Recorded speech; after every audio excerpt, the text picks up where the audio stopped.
99 FM, still with us. I love music, but I also love every Thursdays around this hour where we, alongside the Ministry of Industries, Mines and Energy, get to power. That is our future. Absolutely one of my favorite on every Thursday. And today is no different. We have what I call a class of its own. And today we're looking at something interesting. A keyword cartography. You might have an idea, but I think from today on, it might not just be an idea, but you might have bigger understanding. Our guest is Miss Anna Ambata, a Senior Cartographer at the Geoinformation Division. Right now, she's part of the team that transforms complex geological data into clear, usable maps that basically guide everything from exploration to education. Tell you what, I have questions, you have questions, but we have a conversation for you. And first things first, good morning. How are you doing, Miss Anna? I'm great. How are you doing? I'm great. Thank you very much. We're just as excited to have you here this morning. I think for the past few days, we've been looking at things like geomapping. We've been looking at the geomedical side of things as well. Today, we are on another chapter of the book. We're talking about cartography. Talk to us. What exactly is cartography and how is it different, when you're mapping the geology of a country like Namibia? Thank you. Cartography is actually quite interesting. Okay. And it's very different from a lot of the things that we actually work on in the Ministry of Mines and Energy. All right. So with cartography, it is the science and art of making a map. It involves a lot of processes, but typically the first process is you gather data, you collect the data that you need. Okay. In this case, it can be geological data, it can be satellite images. Okay. And it usually involves that because we're trying to make things that are tend to be hard to understand for the public and trying to put it in a way that is visually more appealing and understandable for everybody. So from then on, you take this complex data and then you translate it into visuals, in this case, our maps, and you use symbology, colors to make certain elements on the map stand out so that the general public and any user can actually understand what's happening above the earth as well as beneath the earth, which is like the geology aspect of it. I like that there's that incorporation of the layman when they're looking at this particular, map, like they can actually pick up on certain things. But also, what kind of data do you then use when making these maps? And how do you ensure that the information is accurate and also accessible to, whoever needs to access it? Okay, like the first part is typically depends on the user. What the use case will be for the map or the purpose of the map. That's when you determine what kind of data you use. All right. So we typically, because of the geological survey, because we work under the Ministry of Mines and Energy, we work with geological data, energy data, also topocadastral, which is your roads, rivers, contours. Yeah, you lost me there for a minute. I was like, girl, come back. What did you say? So your topocadastral data is mostly your roads, your rivers, your contours. So those are the kind of data we'd use day to day. But then we also have special cases where we have users who want to probably determine where to actually drill their boreholes in their farms.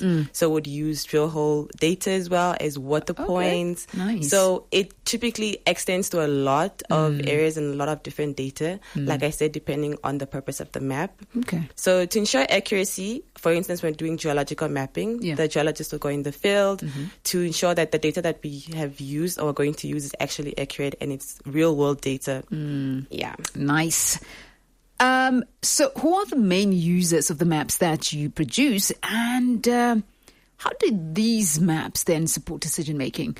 Think about areas like mining, environmental planning, or such. How does that work? Okay, so a lot of the times we have people, small scale miners, who are trying to determine what are the best areas to actually mine.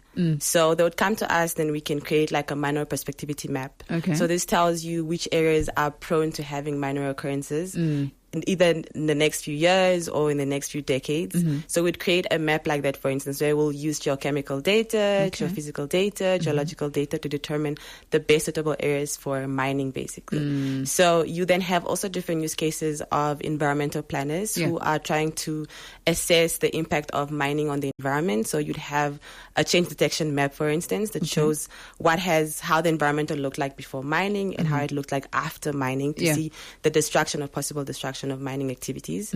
We also work with a lot of students and researchers who need geological maps because they're going in the field. So that's for navigation, location as well.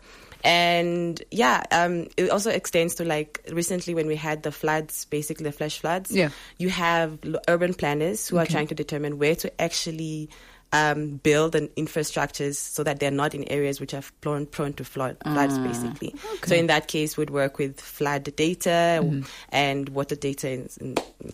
Okay. Well, in case you're just joining in, that is Ms. Anna Ambata. She is a senior cartographer at the Geoinformation Division. That's in terms of the Ministry of Industries, Mines and Energy. Well, tell you what, we've got a lot more. I know you might be very curious and you're thinking, this sounds like something I like.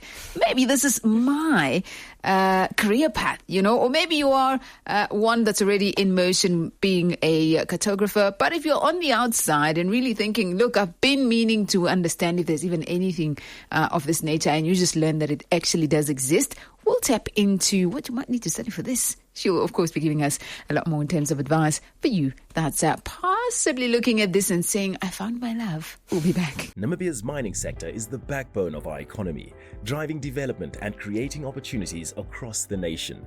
The Department of Mines ensures the responsible and optimal utilization of our rich mineral resources, integrating mining with other sectors for a sustainable future. From securing mineral rights to ensuring mine safety and environmental responsibility, we support every scale of mining operation while promoting socio-economic growth. Harnessing our resources, powering our future. Still with us at 99 FM, Frank Ocean. The conversation continues off air, on air, but don't worry, we're not leaving you out of that conversation. We're still with our family from the Ministry of Industries, Mines and Energy. And this morning, we are chatting to the Senior Cartographer in the Geoinformation Division at the Ministry.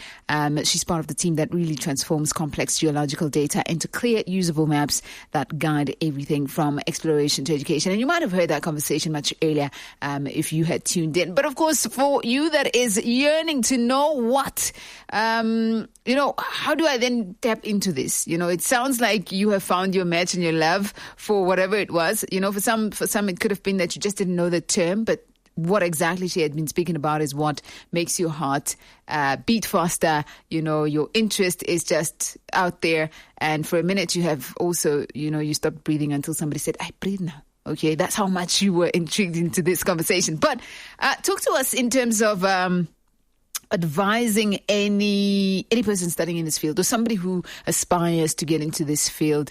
Ms. Anna, what are some of the things they should probably consider, or just your general advice thereof?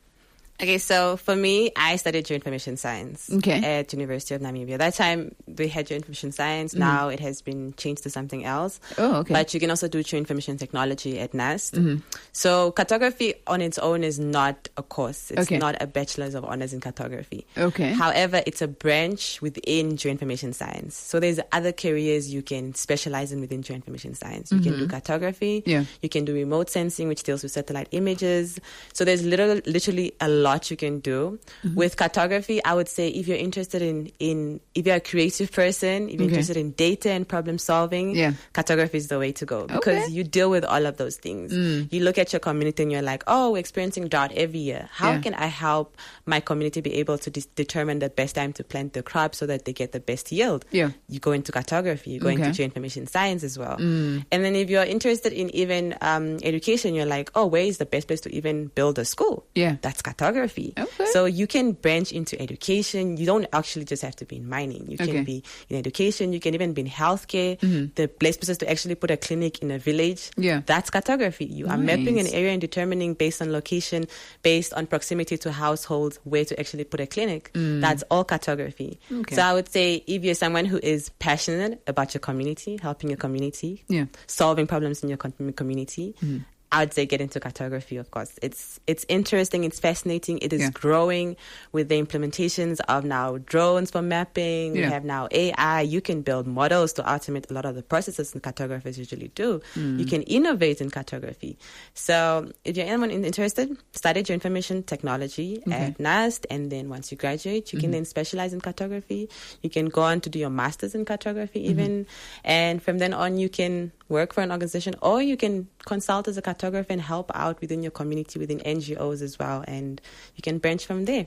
Nice. And The passion lives. I can hear it from her. Nonetheless, that is Ms. Anna Ambata, a senior cartographer and in the Geoinformation Division of the Ministry of Information, the Ministry of Industries and Mines and Energy. I just did information right now because this felt like a great lecture. It's great information. I know. I just have a couple of people in my mind right now that I'm like, that thing you were talking about?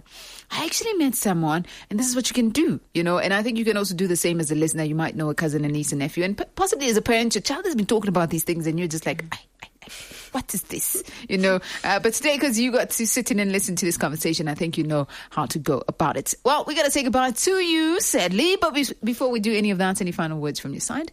Guys, get into cartography. We need more cartographers in the industry. Yeah. We have very few people, and there's so much work to do in the industries, and there's so many ways you can help your community. So if you want to be a cartographer, reach out to me, Anna. You can find me on LinkedIn, okay, and I'll tell you more about cartography. Nice. Well, there you have it. That's how the Ministry of Industries, Mines and Energy gets to power your future. And listen, today was no different. Next week, a lecture where we get in on something more exciting as well. This week, we looked at cartography. What would be next week? Well, you got to tune in to know that.